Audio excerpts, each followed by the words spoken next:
খালেদা জিয়াকে মুক্তির নির্দেশ, যেটা নিয়ে আমরা আলোচনা করছি, লুটপাট বন্ধের এবং এই যে ভাঙচুর, সাম্প্রদায়িক সম্প্রীতি বজায় রাখার এই সমস্ত বিষয়গুলোর দিকেও তিনি নজর দিয়েছেন। পাশাপাশি তিনি বলছেন যে আগামীকাল থেকে সেখানে অফিস আদালত যা চালু থাকবে, ফলত কারফিউ তুলে নেওয়া হচ্ছে এবং সেনাবাহিনীর থেকে পদক্ষেপ করার কথা বলা হচ্ছে। পুলিশ প্রশাসন তারা পদক্ষেপ করতে পারেন প্রয়োজনে।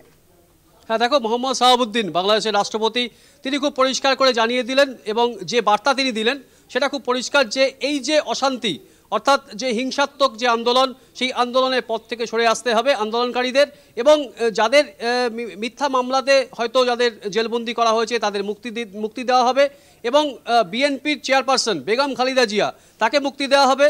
তার সঙ্গে তিনি যেটা বলেছেন যে কারফিউ ধীরে ধীরে শিথিল করে নেওয়া হবে। যেটা খবর এই মুহূর্তে যে আগামীকাল অর্থাৎ মঙ্গলবার সকাল 6টায় কারফিউ প্রত্যাহার করে নেওয়া হবে এবং সমস্ত স্কুল, কলেজ, সরকারি প্রতিষ্ঠান সেগুলো খুলে দেওয়া হবে এবং ইন্টারনেট পরিষেবা একটু একটু করে ধীরে ধীরে সেগুলোকে আবার রেস্টোর করা হবে, অর্থাৎ আবার সেগুলোকে চালু করা হবে। সুতরাং বাংলাদেশকে যে স্বাভাবিকের পথে নিয়ে যাওয়ার যে চেষ্টা, যেটা সেনাপ্রধান আগে বলেছেন, এবং এই মুহূর্তে যে মোহাম্মদ শাহাবুদ্দিন বাংলাদেশের রাষ্ট্রপতি সেই কথাই বললেন বাংলাদেশের রাষ্ট্রপতি। কিন্তু আরেকটা বিষয় একটু জানতে চাওয়ার, যে আমরা দেখলাম কিছুক্ষণ আগেও আমরা দেখেছি যে আমাদের দেশের প্রধানমন্ত্রী, স্বরাষ্ট্রমন্ত্রী, প্রতিরক্ষামন্ত্রী, অর্থমন্ত্রীরা তারা বৈঠকে বসেছিলেন। সেই বৈঠকে ঠিক কি আলোচনা হলো? সেই বৈঠক কি এখনো চলছে না শেষ হয়ে গিয়েছে?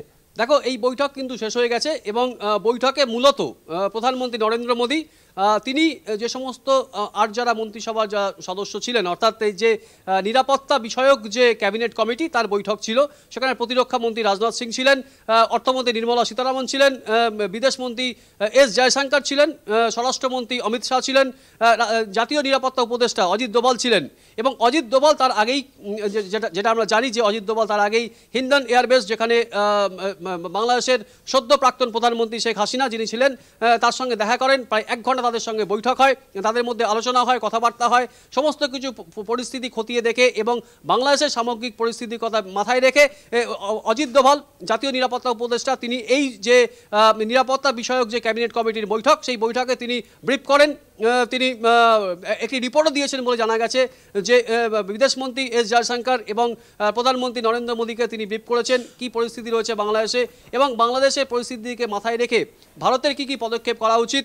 এবং যেহেতু শেখ হাসিনা এই মুহূর্তে ভারতে রয়েছেন এবং ভারতের সঙ্গে যে আওয়ামী লীগের একটা ভালো সম্পর্ক এবং নরেন্দ্র মোদীর সঙ্গে ব্যক্তিগত সম্পর্ক অত্যন্ত ভালো হাসিনার, সুতরাং সেই জায়গায় দাঁড়িয়ে ব্রিটেনের একটা সূত্র মারফত যে খবর পাওয়া গিয়েছিল যে ব্রিটেনের যে পলিটিক্যাল অ্যাসাইলাম, অর্থাৎ যে রাজনৈতিক আশ্রয় যেটা চেয়েছিলেন হাসিনা, সেটা কার্যত খারিজ হয় এবং তারপরে ভারতে তাকে যে রাজনৈতিক আশ্রয় সেটা দেওয়া হবে কিনা, কিভাবে কোন পদক্ষেপ করতে চলেছে ভারত সরকার এবং বাংলাদেশের যা পরিস্থিতি, সেই পরিস্থিতির কথা মাথায় রেখে ভারতকে কিন্তু এটা ভাবতে হচ্ছে যে বাংলাদেশের যে উদ্ভূত পরিস্থিতি, সেখানে যদি কোনো রকম হিংসাত্মক কার্যকলাপ বা যেভাবে রাজনৈতিক প্রেক্ষাপটটা বদলে যাচ্ছে, সেখানে আওয়ামী লীগ সরকারের পতন হয়েছে, শেখ হাসিনা পদত্যাগ করেছেন এবং যে আন্দোলন চলছিল, সেই আন্দোলনের জায়গা থেকে দাঁড়িয়ে যে বিএনপি জামাতের বিরুদ্ধে একাধিক অভিযোগ উঠছে এবং এই যে আন্দোলন, অর্থাৎ যে ছাত্র আন্দোলনের সঙ্গে মিশে গেছে রাজনৈতিক রং, সেখানে বিএনপি এবং জামাত এই যে রাজনৈতিক দল, সেই দলগুলো কার্যত পরোক্ষ মদত ছিল।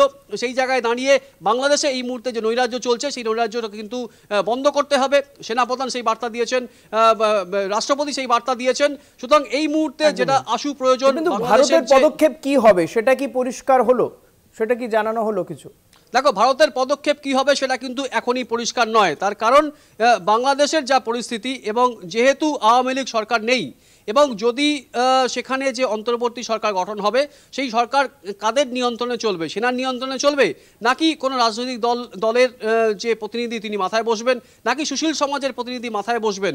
এটা কিন্তু খুব গুরুত্বপূর্ণ। যতক্ষণ না এই অন্তর্বর্তী সরকার গঠনের যে ফরমেশন, সেটা যতক্ষণ না পরিষ্কার হচ্ছে, ততক্ষণ ভারতের দিক থেকে কোনো রকম পদক্ষেপের কথা শোনা যাবে না। তার কারণ পুরো গোটা পরিস্থিতি এই মুহূর্তে বাংলাদেশের পরিস্থিতি, সেই পরিস্থিতি থেকে নজর রেখেছে ভারত এবং বাংলাদেশের যে অন্তর্বর্তী সরকার, সেই সরকারের যে ফরমেশন সেটা কি হয় এবং কারা পরিচালনা করবে গোটা দেশকে এই মুহূর্তে, এবং রাষ্ট্রপতি মোহাম্মদ শাহাবুদ্দিন থাকছে ভারতে। আরেকটা বিষয় জানতে চাইবো, শেখ হাসিনা তিনি কি করতে চলেছেন? তিনি কি এই দেশেই থাকছেন নাকি তিনি তার গন্তব্য কি হতে চলেছে?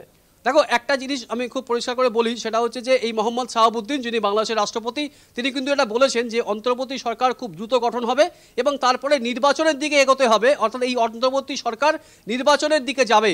এটা কিন্তু একটা অত্যন্ত তাৎপর্যপূর্ণ একটা বক্তব্য রাষ্ট্রপতির দিক থেকে, কারণ অন্তর্বর্তী সরকার যদি নির্বাচনে যায় তাহলে মানে জনগণের যে প্রতিনিধি অর্থাৎ জনগণের নির্বাচিত সরকার সেটা আবার ক্ষমতায় আসবে। সেখানে আওয়ামী লীগ আসবে নাকি বিএনপি আসবে নাকি অন্য কোনো রাজনৈতিক দল ক্ষমতায় আসবে, সেটা কিন্তু যতক্ষণ না পরিষ্কার হচ্ছে ততক্ষণ কিন্তু এই যে আন্তর্জাতিক প্রেক্ষাপট অর্থাৎ কূটনীতির ক্ষেত্রে যে যে দেশগুলির যে সম্পর্ক এবং ভারতের সঙ্গে বাংলাদেশের যে অত্যন্ত সুসম্পর্ক এবং কূটনীতিক এবং দ্বিপাক্ষিক বিভিন্ন যে ক্ষেত্রে তাদের যে একটা সুসম্পর্ক রয়েছে বাণিজ্যিক ক্ষেত্রে এবং অন্যান্য, আমরা দেখেছি যে সম্প্রতি বাংলাদেশের এই যে সদ্য প্রাক্তন হয়ে যাওয়া প্রধানমন্ত্রী শেখ হাসিনা, তিনি এসে প্রধানমন্ত্রী নরেন্দ্র মোদীর সঙ্গে দেখা করেন, পদ্মা জলবন্টন চুক্তি, তিস্তা জলবন্টন চুক্তি, সেই সমস্ত নিয়ে তাদের মধ্যে আলোচনা হয়।